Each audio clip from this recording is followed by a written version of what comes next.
Hello दोस्तों, नमस्कार। यहाँ पर आप लोग देख सकते हैं मैथ का कुछ इंपॉर्टेंट प्रश्न हम लेकर आ चुके हैं जो आपके एग्जाम में सीधे लड़ जाएगा।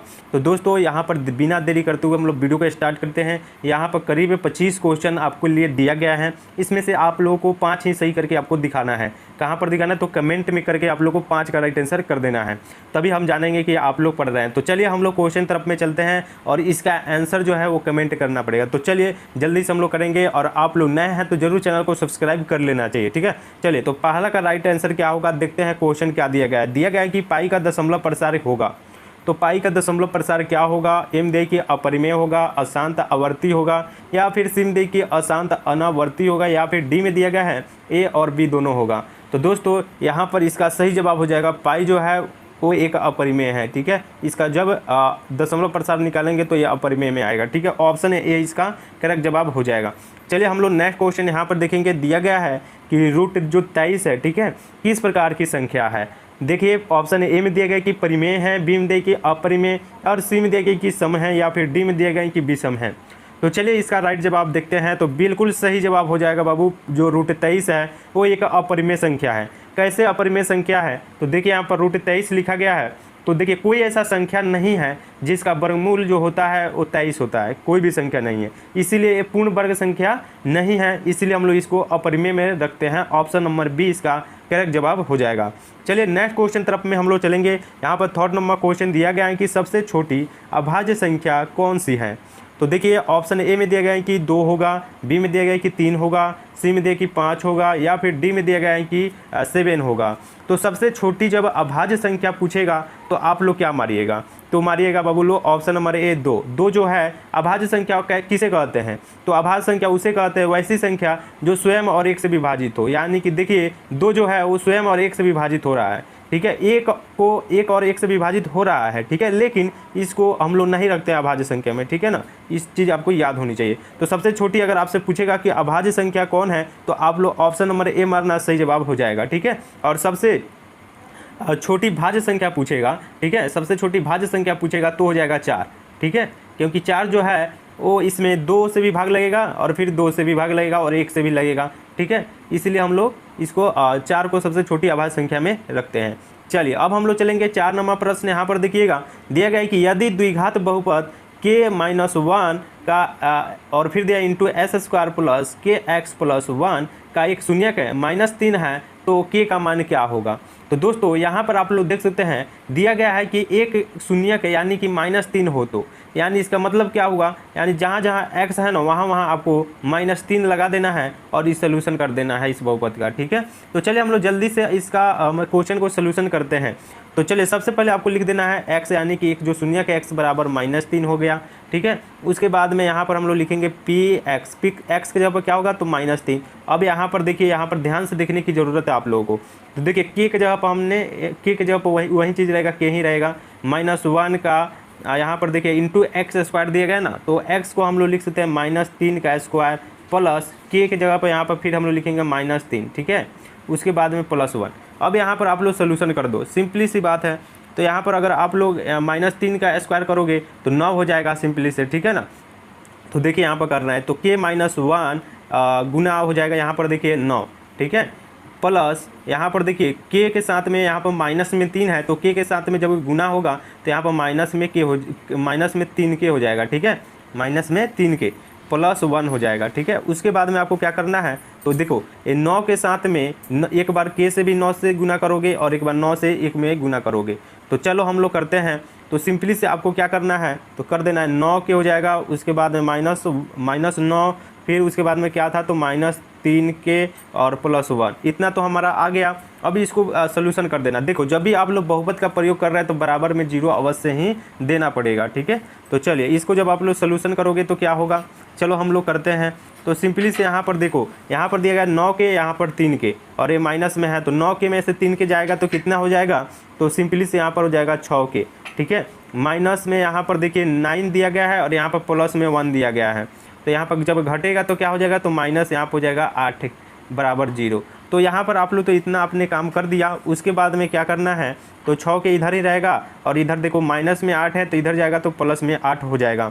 उसके बाद में हो जाएगा k बराबर हो जाएगा 8/6, यानी यहाँ पर आपको कटाना है। तो के बराबर क्या हो जाएगा बाबू, तो के बराबर हो जाएगा यहाँ पर देखो यहाँ पर 2 से कटाएंगे ना, तो यहाँ पर 4 दूना 8 हो जाएगा, 3 दूना 6, यानी कि आ गया हमारा आंसर के बराबर 4/3। तो देखिए ऑप्शन में कहाँ पर दिया गया है के का मान 4/3, तो ऑप्शन नंबर ए में दिया गया है। और कमेंट में कर देना, जो भी विद्यार्थी पहले से अगर बना लिए हैं हमसे पहले तो कमेंट आप लोग कर देना है। चलिए 4 का ऑप्शन ए हो जाएगा। नेक्स्ट क्वेश्चन यहाँ पर 5 नंबर क्वेश्चन देखिए, दिया गया है कि द्विघात बहुपद AS² + BX + C का एक आलेख किस प्रकार का होता है। तो देखिए जब इस सोल्यूशन करेंगे, इस जो प्रश्न है इसको आप जब सोल्यूशन करेंगे तो यहाँ पर इसका जो मान आएगा वो क्या आएगा, तो परवलयाकार आएगा।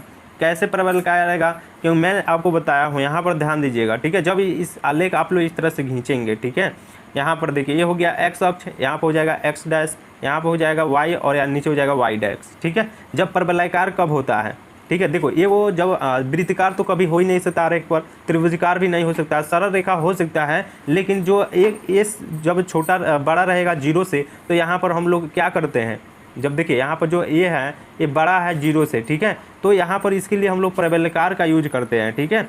इस प्रकार से ये जो है ना रेखा जब इस प्रकार से जाएगा तो ये परवलयाकार हो जाएगा, ठीक है, यानी कि इसका जो राइट आंसर हो जाएगा ऑप्शन नंबर सी 5 का। चलिए नेक्स्ट क्वेश्चन यहाँ पर आप लोग देखिएगा, 6 नंबर क्वेश्चन दिया गया है कि बहुपद 4x² - 3 के शून्य क्या होंगे। देखिए कितना आसान क्वेश्चन दिया गया है, तो आप लोग अवश्य कमेंट करिए। तो चलिए यहाँ पर इसका सोल्यूशन हम करते हैं। तो देखिए 4x² - 3 और बराबर हो जाएगा 0, क्योंकि जब भी बहुपद की बात हो तो बराबर में 0 आपको देना ही पड़ेगा, ठीक है। अब आपको क्या करना है, तो देखिए माइनस में 3 है इधर, ठीक है, तो बराबर के इधर जाएगा तो क्या हो जाएगा, तो प्लस में 3, यानी कि 4s² बराबर 3। अब आपको क्या करना है, तो सिंपली से देखिए, अब देखिए यहाँ पर 4 जो है x के साथ गुना में है, तो 3 के साथ में जाएगा तो भागा में हो जाएगा, यानी 3/4 यहाँ पर हो जाएगा। उसके बाद में आपको क्या करना है, यहाँ पर स्क्वायर है, जब बराबर के उधर में जाएगा तो x बराबर √अंडर हो जाएगा 3/4, यानी यहाँ पर प्लस माइनस, ठीक है, मतलब √अंडर 4/3 आ रहा है हमारा आंसर, ठीक है, √अंडर, ठीक है, सॉरी 3/4 आ रहा है प्लस माइनस, ठीक है। तो इसका राइट आंसर आप लोगों को केवल देखना है कि कहाँ पर दिया गया है, ठीक है। तो देखो अगर √अंडर 3/4 यहाँ पर दिया गया है, तो अगर आप लोग यहाँ पर जो 4 है रूट के अंदर, तो इस प्रकार से हम लोग लिख सकते हैं √अंडर 3/2 प्लस माइनस, ठीक है, यानी कि एक बार √अंडर जो है ना 3/2 प्लस में एक बार माइनस में, तो यहाँ पर देखोगे ऑप्शन नंबर सी में √अंडर 3/2 माइनस √अंडर 3/2, ऑप्शन नंबर सी सही जवाब हो जाएगा। अगर किसी भी विद्यार्थी को मतलब समझ में नहीं आएगा तो ज़रूर आप लोग मैसेज कीजिएगा, ठीक है। चलिए यहाँ पर 7 नंबर क्वेश्चन यहाँ पर देखिएगा, दिया गया है कि जिस समीकरण युग्म के आलेख एक दूसरे के समानांतर हो तो उसे कहते हैं। अगर किसी आलेख एक दूसरे के समानांतर होंगे तो उसको क्या कहा जाएगा, तो आप लोग को बताना है। मान लीजिए यहाँ पर ध्यान से समझिएगा, मान लीजिए कि आलेख हो गया, ठीक है, और यहाँ पर जो समानांतर आ रही है एक दूसरे के समानांतर, मतलब 2 रेखाएं आ रही है, 2 समीकरण है जो इसको सोल्यूशन करने पर ग्राफ में जो है वो समानांतर जा रही है, मतलब एक दूसरे के समानांतर जाएगी। इसका मतलब क्या हुआ, तो इसका मतलब हुआ कि ये जो है ना एक दूसरे के विरोध कर रही है, यानी कि एक दूसरे से जो है ना समानांतर है। इसका मतलब क्या हुआ, A1/A2 बराबर हो B1/B2 के बराबर नहीं हो C1/C2 के। इस समीकरण को हम लोग कहते हैं एक दूसरे के समानांतर रहती है तब, ठीक है। इसका जो है कोई हल नहीं है, ठीक है, इसका जो है कोई हल नहीं है, ठीक है, यानी कि ऑप्शन नंबर ए इसका सही जवाब हो जाएगा। तो चलिए दोस्तों नेक्स्ट क्वेश्चन यहाँ पर आप लोग देखिए, काफ़ी शानदार प्रश्न दिया गया है। रैखिक समीकरण युग्म में दिया गया है x + 2y = 5 तथा 3x + 12y = 10 का एक हल का हल होगा। तो चलिए जल्दी से इसका आंसर आप लोग को बताना है कमेंट में कि क्या सही जवाब होगा। तो सिंपली से आपको क्या करना है, तो यहाँ पर सोल्यूशन करना है। सोल्यूशन कैसे करना है, तो यहाँ पर ध्यान दीजिएगा। हम लोग जानते हैं कि कोई इसका जो है कौन सा हल होगा, ठीक है। तो सबसे पहले इसको हम लोग सोल्यूशन करेंगे, यानी कि A1 मान लेंगे, A1 बराबर यहाँ पर क्या दिया गया, तो x दिया गया तो 1 हो जाएगा, ठीक है। A1/A2 कितना है, तो A2 कितना दिया गया, तो 3 दिया गया तो हमने 3 लिख दिया। फिर उसी प्रकार से B1 कितना दिया गया, तो B1 यहाँ पर प्लस में 2 तो 2 लिख देंगे, बटा B2 कितना दिया गया है, तो B2 यहाँ पर देखिए तो 12 दिया गया है। C1 कितना दिया गया है, तो 5 दिया गया है, ठीक है, और देखिए C2 दिया गया है 10, ठीक है, C1/C2। तो इतना आप लोग को कर लेना है। उसके बाद में आप लोग क्या करना है, तो a1/a2 बराबर अगर नहीं होगा b1/b2 यानी कि अद्वितीय हल हो जाएगा, ठीक है। यानी अगर आप लोग a1/a2 और b1/b2 को लेकर आप लोग अगर चलते हैं, जैसे मैं यहाँ पर आप लोग ध्यान दीजिएगा, ठीक है। मान लीजिए कि a1 यहाँ पर मैंने लिख दिया a1/a2, यानी कि a1 कितना दिया गया, तो 1 दिया गया, a2 कितना दिया गया, तो 3, 1/3, ठीक है। और b1 कितना दिया गया, तो b1 दिया गया यहाँ पर देखिए 2 बटा, यहाँ पर b2 कितना दिया, तो 12, ठीक है, 12 यहाँ पर लिख दिया सिंपली से, ठीक है। तो अब इसको आप लोग क्रॉस मल्टीप्लिकेशन गुना कर दो सिंपली से, ठीक है। पहले इसको आप लोग कटा दो, छोटा कर दो, यानी 2/12 है तो 1/6 हो जाएगा यहाँ पर सिंपली से, ठीक है। तो अब आपको क्या करना है, क्रॉस मल्टीप्लिकेशन गुना कर देना है, ठीक है। गुना मत कर लो, मान क्यों नहीं निकलना है, ठीक है। गुना नहीं करना है, मान आपको है ना वो नहीं निकलना है। केवल यहाँ पर पूछ रहा है एक हल होगा या फिर यहाँ पर कोई हल नहीं होगा। देखो इतना आपको देख कर ही बता देना है कि देखिए a1/a2 जो है ना वो b1/b2 के बराबर नहीं है, यानी कि a1/a2 है वो b1/b2 के बराबर नहीं है, ठीक है। यानी कि जो a1/a2 1/3 आया था और b1/b2 1/6, तो ये कहाँ से आपको बराबर दिख रहा है, नहीं ना दिख रहा है। तो अब आपको क्या करना है, इसके जब बराबर नहीं होता है ना तो इसको हम लोग अद्वितीय हल बोलते हैं, ठीक है। तो इसका सही जवाब हो जाएगा अद्वितीय हल, ठीक है। चलिए, तो इसका राइट आंसर हो जाएगा एक से अधिक हल, यानी कि ऑप्शन नंबर सी से जवाब हो जाएगा, ठीक है बाबू। चलिए अब हम लोग नेक्स्ट क्वेश्चन तरफ में चलेंगे।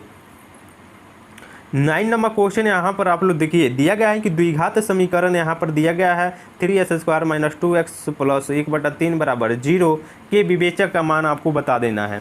तो विवेचक का मान आप लोग कैसे बताएंगे, तो विवेचक का एक सूत्र होता है, ध्यान से सुनिएगा इस बात को। देखिए विवेचक जो होता है d बराबर होता है b² - 4ac, ठीक है। तो देखिए यहाँ पर देखिए b दिया गया है -2, 4 यहाँ पर सूत्र में दिया गया है, a दिया गया यहाँ पर 3 और c दिया गया है 1/3, ठीक है। तो अब आप लोगों को यहाँ पर जो है सूत्र पर यहाँ पर बैठाना पड़ेगा। देखिए तो b² के जगह पर हमने यहाँ पर लिख दिया -2 का स्क्वायर -4, उसी प्रकार से रहेगा। a का मान दिया गया है 3 तो गुना 3 और c का मान दिया गया है 1/3, तो इस प्रकार से कर लेना है। तो यहाँ पर देखिए -2 का स्क्वायर करेंगे तो यहाँ पर प्लस में 4 हो जाएगा, माइनस यहाँ पर 4, यहाँ पर 4 गुना 3 कितना हो जाएगा बाबू, तो 4 गुना 3 हो जाएगा 4 3 12, 12/3, यानी 12/3 आएगा। तो इसको कटाएंगे तो 4 - 4 3 12, यानी कि 4 - 4 आएगा, ठीक है। तो 4 - 4 आएगा तो कट के क्या आ जाएगा, तो d बराबर आएगा 0, यानी कि इस जो सोल्यूशन कीजिएगा तो विवेचक का जो मान आएगा d बराबर 0, यानी कि इसका मतलब है जो विवेचक का मान है वास्तविक जो है ना वो वास्तविक और बराबर है, ठीक है। ये चीज़ समझना पड़ेगा आपको, ठीक है। तो इसका राइट आंसर आएगा ऑप्शन नंबर ए, ठीक है। ऑप्शन नंबर ए 0 आ रहा है ना। चलो अब हम लोग 10 नंबर क्वेश्चन यहाँ पर आप लोग देखिए, काफ़ी ज़्यादा बेहतरीन प्रश्न दिया गया है ना, तो आप लोग एक बार लाइक कर दीजिए जल्दी से, ठीक है, क्योंकि हम बिल्कुल आपको डिटेल में समझा कर बताते हैं। देखिए दिया गया प्रश्न कि यदि द्विघात समीकरण s² - 7x + p = 12 के मूलों का गुणनफल -6 हो तो p का मान क्या होगा, ठीक है। तो देखिए सिंपली से यहाँ पर इस प्रश्न को आपको सोल्यूशन करना पड़ेगा, तभी आपको जो है ना वो समझ में आएगा, ठीक है। तो चलिए हम लोग जल्दी से इसको सोल्यूशन कर लेते हैं। तो देखिए सबसे पहले आपको क्या करना है तो इस समीकरण को आपको लिख लेना है, ठीक है। तो यहाँ पर लिखना नहीं है, यहाँ पर आपको सिंपली से दिख जा रहा है कि गुणनफल जो है -6 दे दिया गया है, तो p का मान क्या होगा। तो गुणनफल जो होता है वो होता है अल्फ़ा × बीटा, गुणनफल होता है, ठीक है। और जो योगफल पूछेगा तो अल्फ़ा + बीटा, तो यहाँ पर आपको गुणनफल ही देखना है। देखिए यहाँ पर जो होता है अल्फ़ा × बीटा एक गुणनफल होता है, इसका मान होता है c/a। तो देखिए गुणनफल जो है वो c/a हो गया, यानी कि जो जब c का मान यानी कि -6 होगा, ठीक है, -6 हो c का मान जो है -6 दिया गया है, तो a का मान तो 1 यहाँ पर है, ठीक है। यहाँ पर समझना है आप लोगों को, ठीक है। तो यानी कि c का जो है 1 होना चाहिए, ठीक है ना, सॉरी c की जगह पर -6 होना चाहिए, ठीक है। तो p का मान क्या होगा, तो p की जगह पर बाबू हो जाएगा 6 -6, ठीक है ना, याद होना चाहिए आपको। यानी p जो है वो c की जगह पर है तो हो जाएगा -6, ठीक है ना। चलिए इसका राइट आंसर हो जाएगा ऑप्शन नंबर बी, ठीक है, सिंपली से। चलिए नेक्स्ट क्वेश्चन यहाँ पर देखिए, काफ़ी ज़्यादा समझदार क्वेश्चन दिया गया है एपी से, यानी कि सार्वअंतर से यहाँ पर क्वेश्चन जो दिया गया है। तो देखिए दिया गया यहाँ पर प्रश्न, यदि एपी का सार्वअंतर 5 है तो t18 - t13 का मान क्या होगा। जब भी इस प्रकार का क्वेश्चन आपके एग्जाम में मिलेगा तो आप लोग क्या कीजिएगा, तो सबसे पहले आपको t18 दिया गया है और एक दिया गया है t13। तो देखिए t18 के लिए सूत्र होता है t + 18 - 1 गुना d होता है, ये जो है इसको मान लेना है समीकरण 1। और देखिए t13 के लिए क्या होगा, तो t + 13 - 1 गुना d, ये जो है इसको समीकरण 2 मान लेना है आप लोगों को सिंपली से, ठीक है।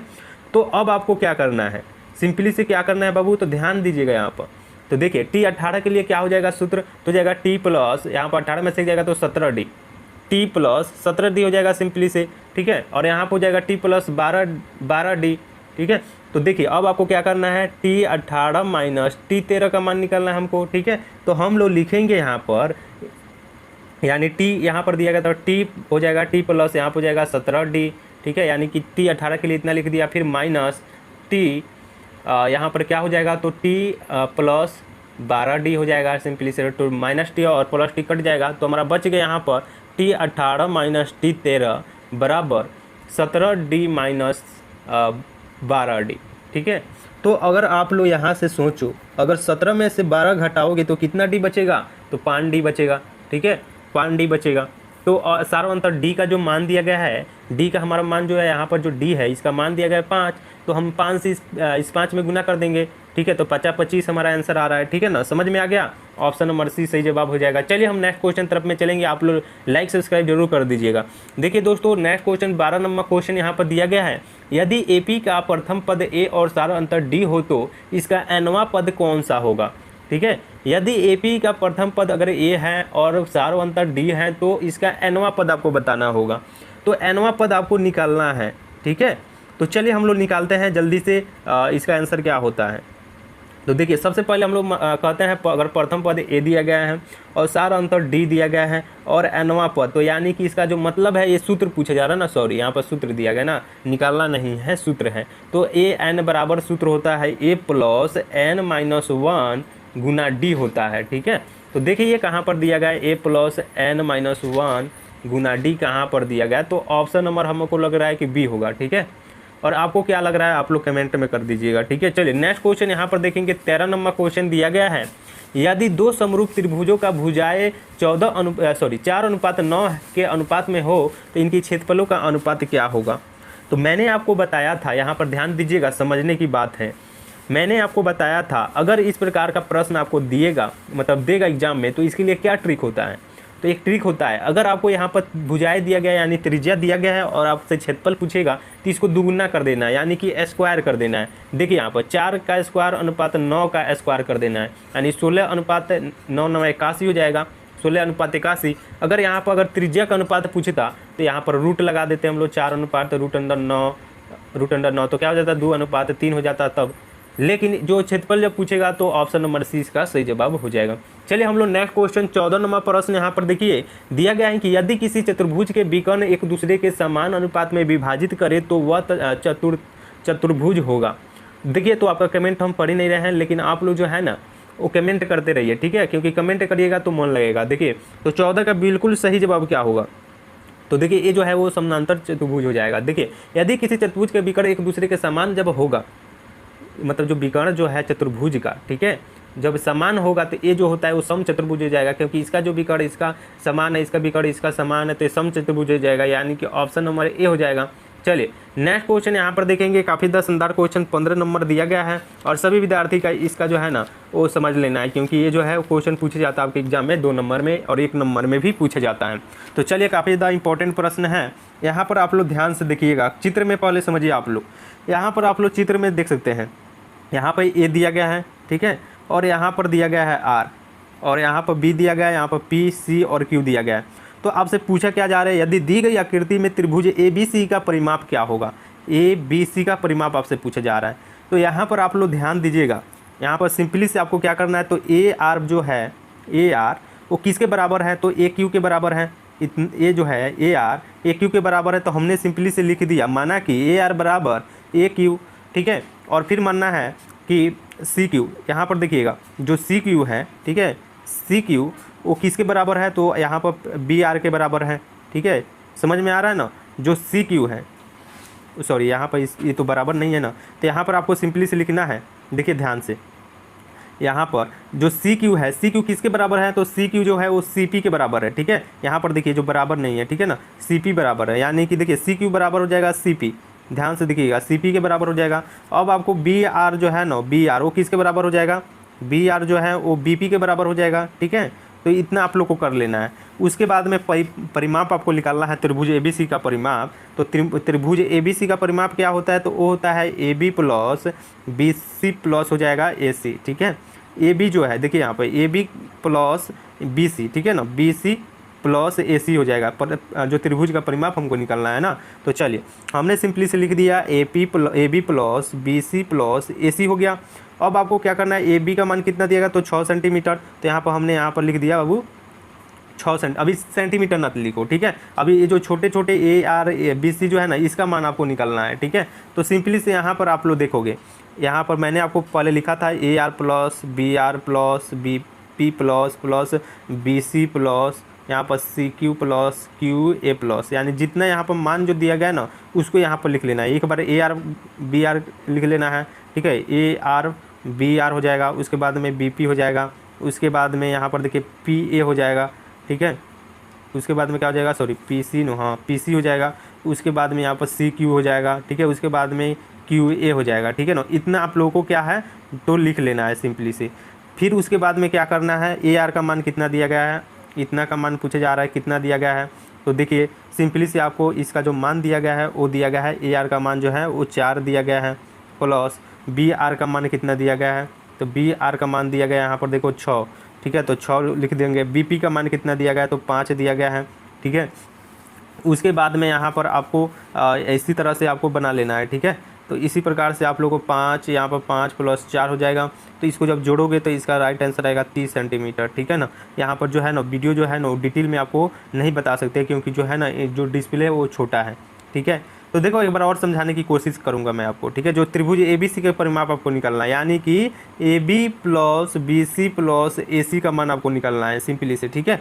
तो देखिए उसके लिए आपको क्या करना है, एक बार ए आर का मान निकाल, ए आर हो जाएगा, ठीक है, ए आर प्लस उसके बाद में हो जाएगा बी आर, ठीक है, बी आर, ए आर जो है ए आर हो जाएगा यहाँ पर, उसके बाद में बी आर हो जाएगा, ठीक है। उसके बाद में यहाँ पर जो है वो बी पी हो जाएगा, ठीक है, यहाँ पर बी पी प्लस यहाँ पर पी सी प्लस हो जाएगा, यहाँ पर देखिए यहाँ पर क्यू सी प्लस हो जाएगा, सी क्यू या फिर क्यू सी हो जाएगा, या फिर क्यू ए क्यू हो जाएगा, ठीक है। इतना आप लोग को लिख लेना है, ठीक है। उसके बाद में यहाँ पर मान लिख देना है, ए आर का जो मान दिया गया वो कितना दिया गया है, ए आर किसके बराबर हमने लिखा था पहले, तो ए आर जो है ए क्यू के बराबर, यानी कि ए आर के जब हम लोग 4 लिखेंगे, ठीक है, पहले ही मैं आपको लिख कर बताया था, देखिए। और मैंने आपको बताया था जो ए आर था, ठीक है, ए आर यहाँ पर वो किसके बराबर है तो 4, यहाँ पर ए आर जो है ए क्यू के बराबर है, ठीक है, ए आर जो है ए क्यू के, यानी जो ए क्यू का मान दिया गया वो 4 दिया गया है, ठीक है। चलिए तो और देखिए यहाँ पर बी आर किसके बराबर था तो बी पी के बराबर था, ठीक है ना। तो बी आर का मान दिया गया 6, तो यहाँ पर 6 लिख दिया आप लोग, ठीक है। उसके बाद में यहाँ पर दिया गया बी पी का मान कितना दिया गया है, तो बी पी का मान यहाँ पर बी आर के बराबर यानी कि 6 सेंटीमीटर हो जाएगा, ठीक है। यहाँ पर देखिए उसके बाद में यहाँ पर मैंने आपको बताया था बी आर बराबर बी पी के बराबर है, ठीक है ना, तो वो 6 हो जाएगा। और मैंने आपको बताया था सी क्यू जो है ना, सी क्यू वो बराबर है पी क्यू, सी क्यू जो है वो पी सी के सी पी के बराबर है, यानी जो इसका मान मैंने बताया था वो बताया था 5, ठीक है। इस सभी को अगर आप लोग काउंट करोगे, ठीक है ना, काउंट करोगे तो कितना आएगा तो आएगा 30, ठीक है, 30 सेंटीमीटर, ठीक है, ऑप्शन नंबर ए। चलिए नेक्स्ट क्वेश्चन तरफ में हम लोग यहाँ पर चलेंगे। यहाँ पर 16 नंबर प्रश्न देखिए, काफ़ी शानदार क्वेश्चन दिया गया है। क्वेश्चन यहाँ पर पूरा कोण का मान निकलना है, ठीक है ना, ध्यान से देखिएगा आप लोग। दिया गया यहाँ पर 10 15 10 20 डिग्री 10 70 डिग्री और 10 75 डिग्री का जो मान है वो क्या होगा ये आपको बताना है। तो मैंने आपको बताया था, ध्यान से देखिएगा। अगर यहाँ पर 10 दिया गया है तो देखिए 10 के लिए सूत्र रहता है 10 90 डिग्री माइनस थीटा बराबर होता है cot थीटा, ठीक है। तो यहाँ पर वही सूत्रों का प्रयोग कर देना है। तो सिंपली से आपको लिख देना है, आप अगर 70 डिग्री यहाँ पर अगर दिया होगा प्लस अगर 20 जोड़ दोगे तो 90 डिग्री के बराबर हो जाएगा, 90 अंश के बराबर हो जाएगा। उसी प्रकार से अगर 75 अंश दिया गया है प्लस 15 अंश बराबर क्या हो जाएगा तो 90 अंश हो जाएगा। तो वही काम यहाँ पर करना है। तो सिंपली से हम लोग लिखेंगे यहाँ पर, देखिए यहाँ पर हम लोग क्या लिखेंगे तो इसको हम लोग चेंज कर देंगे, तो लिख देंगे हम लोग सिंपली से 10, यहाँ पर अगर 75 में से 15 को घटा देते हैं, ठीक है ना। तो देखिए 10 90 माइनस 75 डिग्री, ठीक है, 10 15 के लिए लिख दिया, इंटू यहाँ पर लिखेंगे, यहाँ पर देखिए यहाँ पर क्या हो जाएगा बाबू, तो जो सेम वाला है ना वो सेम के लगे रख देना है, ठीक है ना। 10 75 यहाँ पर लिख देना है इसको, यहाँ पर इंटू यहाँ पर देखिए 10 20 डिग्री और 10 70, किसी को ये को के बदल दो आप लोग, ठीक है। तो हम लोग सिंपली से 10 20 को बदल देते हैं, यानी कि 10 हो जाएगा 10 70 डिग्री, यहाँ पर 10 मतलब 90 माइनस 70 डिग्री हो जाएगा, इंटू हो जाएगा 70 डिग्री। तो सिंपली से आप लोग को tan है वो बदल जाएगा। तो इसका डायरेक्ट मैं आंसर आपको बता देता हूँ, 1 आएगा। ठीक है, इसको बनाना, डिस्प्ले छोटा है, जब डिजिटल बोर्ड आ जाएगा ना तो आपको डिटेल में बताया जाएगा। ठीक है, सिंपली से। चलिए उसके बाद में यहाँ पर 17 नंबर प्रश्न यहाँ पर देखिएगा, काफ़ी ज़्यादा शानदार प्रश्न दिया गया है। दिया गया है प्रश्न, ध्यान से सुनिए। दिया गया है कि √3 tan थीटा बराबर दिया गया है 3 cos थीटा। तो अब sin square theta minus cos square theta बराबर क्या होगा। तो सिंपली से यहाँ पर आप लोग देखिएगा, आप लोग को मैं बताया था tan थीटा बराबर क्या होता है, तो होता है sin थीटा बटा cos थीटा। ठीक है, तो इसी सूत्र को आप लोग को कन्वर्ट करके बना लेना है। ठीक है, तो चलिए हम लोग शुरुआत करते हैं वीडियो को। तो देखिए यहाँ पर देखिए tan √3 tan थीटा दिया गया है, बराबर दिया गया यहाँ पर 3 sin थीटा। ठीक है, तो चलिए हम लोग इसको सोल्यूशन करते हैं। तो सिंपली से आप लोग को √3 tan थीटा के लिए लिख सकते हैं आप लोग sin थीटा बटा cos थीटा। ठीक है, बराबर 3 sin थीटा के लिए आप लोग लिख सकते हैं, sin थीटा के लिए आप लोग क्या लिख सकते हैं बाबू। तो चलिए अभी रुकिए, हम इसको अभी बाद में इसको लिखेंगे। ठीक है, चलिए तो 3 sin थीटा उसी तरह से रहने देना है। तो यहाँ पर आप लोग सिंपली से देखिएगा, यहाँ पर क्या हो जाएगा, यहाँ पर ध्यान से देखने की ज़रूरत है। यहाँ पर देखिए, यहाँ पर हो जाएगा जो है गुना में है तो इधर भेजिए आप लोग √3 को, तो इधर भागा में हो जाएगा, यानी कि यहाँ पर बच जाएगा हमारा sin थीटा बटा cos थीटा बराबर यहाँ पर हो जाएगा 3 sin थीटा बटा 1/√3। ठीक है, यहाँ पर जो √3 था वो यहाँ पर भागा में आ गया इधर। अब जो साइन है, साइन को इधर भेज दीजिएगा, गुना में तो ये भी भागा में आ जाएगा। ठीक है, तो चलो यहाँ पर हम भेजते हैं। तो अब sin थीटा बराबर हो जाएगा cos थीटा गुना 1/1 क्या आ जाएगा, तो sin थीटा नीचे, तो sin थीटा से sin थीटा ऊपर कैंसिल हो जाएगा, बच गया यहाँ पर 3/√3। ठीक है, 3/√3 यहाँ पर बच गया। तो हमने देखा यहाँ पर कि आ रहा है, देखिए यहाँ पर सिंपली से आप लोग देखिए, यहाँ पर आ रहा है साइन से साइन कट जाएगा, यानी कि 1 यहाँ पर आ रहा है हमारा cos थीटा, यानी 1 cos थीटा बराबर आ रहा है 3/√3। ठीक है, तो अब आपको क्या करना है। ठीक है, इसलिए अगर आप लोग यहाँ पर ध्यान से देखिएगा, अगर √3 से √3 में गुना करोगे तो क्या बचेगा, तो 3। तो हम सिंपली से लिख देते हैं, कितना बचता है, तो cos थीटा यानी 1/cos थीटा 3/√3, यानी कि 3 के लिए हम लोग लिख सकते हैं सिंपली से √3 गुना √3। ठीक है, तो चलिए यहाँ पर हमने लिखा 1/cos थीटा बराबर √3 गुना √3/√3। ठीक है, तो एगो √3 से एगो √3 कैंसिल, यानी कि हमारा ऊपर बच रहा है यहाँ पर 1/cos थीटा बराबर √3 बच रहा है। ठीक है, तो अब आपको क्या करना है, क्रॉस मल्टीप्लिकेशन गुना कर दीजिए। ठीक है, तो चलिए, तो यहाँ पर 1 से 1 में गुना करोगे तो कितना हो जाएगा, तो 1 ही रहेगा। ठीक है, चलिए तो सिंपली से हम लोग पहले sin cos थीटा में √3 से गुना करोगे तो हो जाएगा cos थीटा और √3 आ जाएगा बराबर 1। ठीक है, तो अब आपको क्या करना है बाबू, तो यहाँ पर ध्यान दीजिएगा, ये जो क्वेश्चन है ना वो थोड़ा बड़ा दिया गया है। ठीक है, तो यहाँ पर आपको क्या करना है, तो हमने देखा, यहाँ पर ध्यान से देखिएगा, हमने देखा कि cos थीटा बराबर आ रहा है 1/√3। ठीक है, अब आप लोग को क्या करना है, यहाँ पर देखिए क्वेश्चन में जो है ना, यहाँ पर दिया गया sin square theta minus cos square theta का मान पूछा जा रहा है। ठीक है, तो अब आपको क्या करना है, सिंपली से यहाँ पर ध्यान दीजिएगा, जहाँ जहाँ जो है ना वो cos थीटा, वहाँ आपको लिख देना है 1/√3। ठीक है, चलिए हम लोग शुरुआत करते हैं वीडियो को। तो सब सिंपली से यहाँ पर देखिएगा, sin square theta minus cos square theta यहाँ पर हमने लिख दिया। उसके बाद में क्या होगा, तो 1 माइनस, यहाँ पर देखिए इसका सूत्र होता है बाबू। ठीक है ना, यहाँ पर देखिए sin square theta minus cos square theta के लिए सूत्र होता है 1 - 2 cos स्क्वायर थीटा। ठीक है, तो चलिए cos का मान तो हमारा निकला था 1/√3 सिंपली से। ठीक है, तो यहाँ पर हम लोग लिख देंगे 1/3। ठीक है, चलिए तो यहाँ पर देखिए 1 - 2 गुना हो जाएगा 1/√3। ठीक है, चलिए, और इसका स्क्वायर यानी कि cos स्क्वायर है तो इसका भी स्क्वायर आपको करना पड़ेगा। ठीक है ना, तो चलिए हम लोग करते हैं। तो यहाँ पर आप लोग ध्यान दीजिए सभी विद्यार्थी ध्यान से। ठीक है, तो हमने क्या देखा था, तो 1 माइनस था 2 ना 1/√3 का इसका होल स्क्वायर था। ठीक है, तो चलिए 1 माइनस क्या हो जाएगा, तो जब इसका स्क्वायर करोगे, 2 स्क्वायर करोगे 1 का तो 1 ही रहेगा, और √3 का स्क्वायर करोगे तो क्या हो जाएगा, तो 3 बच जाएगा, और गुना में जो है वो 3 यहाँ पर है तो 2/3 हो जाएगा। सिंपली से डायरेक्ट लिख दो 2/3। ठीक है, चलिए तो यहाँ पर इतना हो गया, और यहाँ पर 1 है तो इसको आप लोग भीम का जो घटाव है ना वो कर दो, यानी कि 1 - 2/3, यहाँ पर भी 1 छिपा है। तो देखो यहाँ पर लसल हो गया 3 का तो 3 ही रहेगा नीचे, और 1 में 3 से भाग दोगे तो 3 - 1 यानी कि 1/3। यानी यहाँ पर हमने देखा कि अतः यहाँ पर साइन थीटा का भी मान आ रहा है 1/3, ठीक है, और कॉस थीटा का भी मान आ रहा है 1/3। तो इसका राइट आंसर क्या हो जाएगा? तो sine square theta minus cos square theta बराबर 1/3। ऑप्शन नंबर क्या होगा? तो ऑप्शन नंबर सी इसका सही जवाब।